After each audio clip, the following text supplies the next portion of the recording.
আমাদের দরবেশহাট রূপালী ব্যাংকে রহমান টাওয়ারে গতকালকে আগুন লাগছিল ভয়াবহভাবে। একটা বেলাল খন্দকারের কাপড় দোকান দেখেন পড়া গেছে। ওরে বাবুরে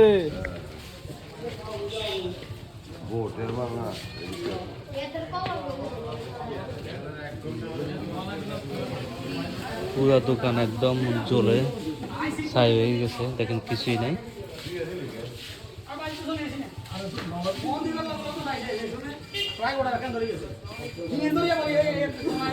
পুরো মার্কেট একদম অন্ধকার কালো হয়ে গেছে। মার্কেটের অবস্থা অনেকটা খারাপ। যাক, দেখেন